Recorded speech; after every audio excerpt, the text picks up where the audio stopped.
নির্ধারিত হয়েছে, ক্ষমতার রাজনীতিতে জনগণের লাভ কোথায়, এ বিষয়ে আজ আমরা আলোচনা করব। প্রথমে সারোয়ার তুষার ভাই, আমি আপনার কাছে একটু আসতে চাই, জুলাই সনদ নিয়ে একটু প্রশ্ন করতে চাই। আপনাদের তো একটা সময় দাবি ছিল জুলাই সনদ, তারপরে বৃহস্পতিবার আপনারা 3 দাবিতে সংবাদ সম্মেলন করলেন, জুলাই সনদে সই করলেন না, আবার জুলাই সনদ ছাড়া নির্বাচন নয়, এমন একটা কথাও আপনারা আগে বলেছিলেন। এসব কিছু নির্বাচন পেছানোর কৌশল কিনা আপনাদের একটু জানতে চাই। আপনাকে ধন্যবাদ। এই প্রশ্নটা একটা ক্লিশে প্রশ্ন হয়ে গেছে, কারণ এটা প্রচুর শোনা গেছে এই হলে নির্বাচন, কিছু একটা দাবি করলে এটা নির্বাচন পেছানোর ষড়যন্ত্র।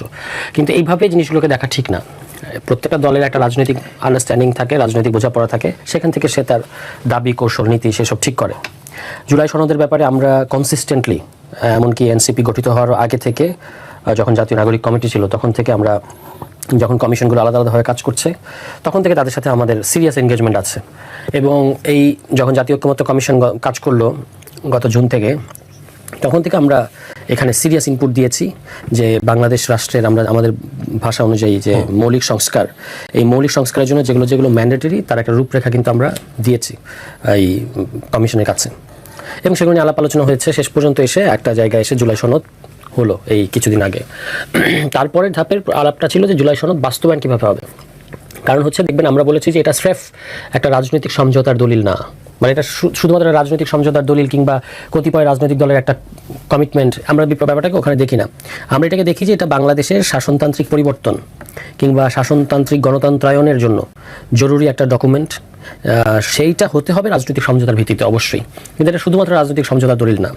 ফলে এটার আইনি ভিত্তি তৈরি করতে হবে। আমরা কনসিস্টেন্টলি লাগাতারভাবে পুরো কমিশনের সময়ে এই একটা দিকেই জোর দিয়েছে যে জুলাই সনদের আইনি ভিত্তি দিতে হবে। আপনি জানেন ইতিমধ্যে এই ডকুমেন্টটা অনেক কম্প্রোমাইজ ডকুমেন্ট, মানে অনেক মূল বিষয় বড় রাজনৈতিক দলের বাধার কারণে হয় নাই বা সেটা বাদ পড়েছে, নোট অফ ডিসেন্টে গেছে।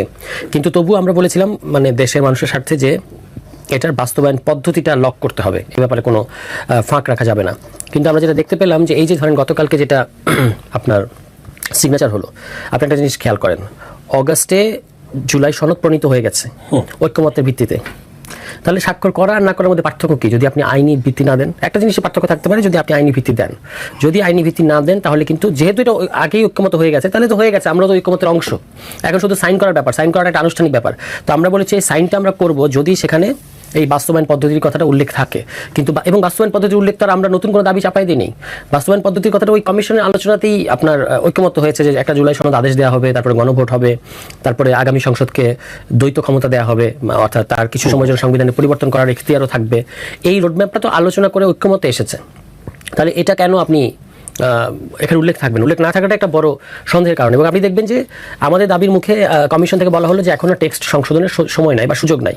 ওকে, ভালো কথা। এখন গতকালকে কি ঘটলো?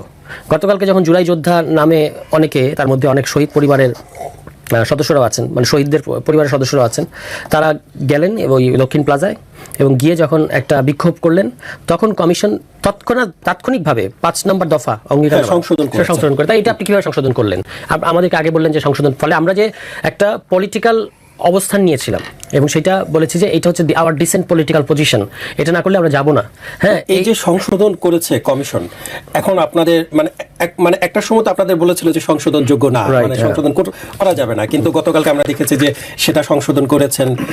এখন আপনাদের কাছে মনে হচ্ছে কিনা যে সেখানে না গিয়ে ভুল করেছেন? না, আমাদের যেটা দাবি সেটা তো তারা সংশোধন করেন নাই। গেলে তো আমি বলার চেষ্টা করলাম যে না, গেলে কি ওই যে ওইরকম করে আমরা হাঙ্গামা করবো তারপরে সংশোধন করবো, এভাবে তো কোনো রাজনৈতিক দল কাজ করে না। ফেয়ার ডিল হতে হবে। আমরা বলেছিলাম একটা 7টা অঙ্গীকারনামা আপনি 8 নম্বরে লেখেন যে আদেশ পরে দেন, আদেশটা পরে দেন, অসুবিধা নেই, কিন্তু আদেশ দেওয়া হবে, গণভোট করা হবে এবং গণভোটের মধ্যে দিয়ে পরের পার্লামেন্টকে ডাবল রোল দেওয়া হবে, দ্বৈত ক্ষমতা দেওয়া হবে। এই কথাটা উল্লেখ রাখলেই কিন্তু আমরা সাইন করতে পারতাম, কিন্তু সেটা তারা উল্লেখ রাখেন নাই, কারণ তারা এখানে সম্ভবত কোনো একটা ফাঁকি রাখতে চান। তো সেই কারণে এখন দেখা গেল যে ওখানে গিয়ে হাঙ্গামা করলে হয়তো সব ঠিকঠাক হতো, কিন্তু সেইভাবে তো কোনো রাজনৈতিক দল কাজ করতে পারে না। ফলে আমরা যাওয়ার মতো পরিস্থিতি তৈরি হয় না। আপনার কাছে আরো একবার আসবো। জনাব তারেক, আপনার কাছে একটু জানতে চাই যে জাতীয় নাগরিক পার্টির আহ্বায়ক জনাব নাহিদ ইসলাম বলেছেন যে ঐকমত্যের নামে কিছু দল জনগণের সাথে প্রতারণা করছে। তাহলে যে গতকালকে জুলাই সনদ স্বাক্ষর অনুষ্ঠানে 25টি দল গিয়েছেন, তারাও কি জাতির সাথে প্রতারণা অংশ নিলেন কিনা আপনার পর্যবেক্ষণকে বা মতামত জানতে চাই। এখানে 33টি দলের মধ্যে যদি এনসিপি বাদ থাকে তাহলে তাদের হিসেবে বাকি সবগুলো দলই প্রতারণা করেছে।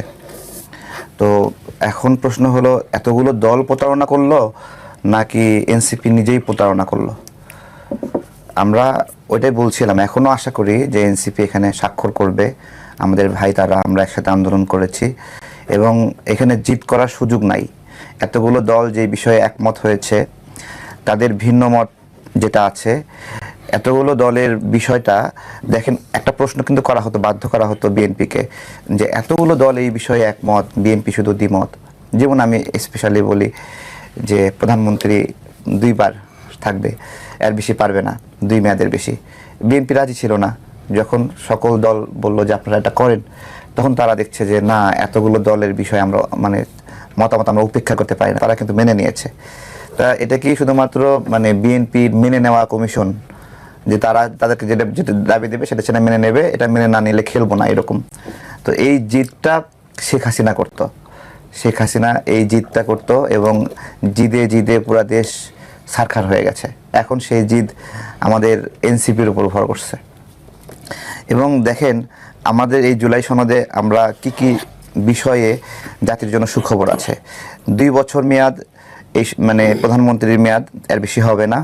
প্রধান বিচারপতি নিয়োগ, এটা তো আগে সরকারিভাবে প্রধানমন্ত্রী আর রাষ্ট্রপতি মিলে একটা সরকারি দল করতো, সেখানে এখানে বিরোধীদের পার্টিসিপেশন থাকবে। নির্বাচন কমিশন নিয়োগ এবং স্বাধীন পুলিশ কমিশন, যেটা আমরা দেখতাম কি যে রাজনৈতিক দলগুলো পুলিশকে ব্যাপকভাবে ব্যবহার করত, সেটা স্পেশালি শুধুমাত্র আওয়ামী লীগ না, আওয়ামী লীগ, বিএনপি, এরশাদ সহ যারাই যখন ক্ষমতায় ছিল, সেই শেখ মুজিবুর রহমান থেকে শুরু করে সবাই পুলিশকে দলীয় কাজে ব্যবহার করছে। আমরা কিন্তু এইখানে এই স্বাধীন পুলিশ কমিশনের মাধ্যমে সেখান থেকে একটা মুক্তির পথ পাচ্ছে আর কি। তো এরকমভাবে জুলাই সনদের অনেক স্ট্রেংথ আছে, এগুলোর অংশীদার এনসিপি, জামাত, বিএনপি সবাই মিলেই কিছু কিছু নোট অফ ডিসেন্ট। আসলে কি নোট অফ ডিসেন্ট হলো, আপনার এই বিষয়টা আমি মানে আপনি দিলেন, আমরা এটাকে একবারে আপত্তি করছি না, কিন্তু এটার বাস্তবায়ন প্রক্রিয়া বা এটার সাথে একটা শর্ত জোড়াই দিচ্ছে, এটা এরকম করেন, এটা কিন্তু নোট অফ ডিসেন্ট। হ্যাঁ, তো এই নোট অফ ডিসেন্টগুলো অনেক বড় বাধা এরকমটাও না।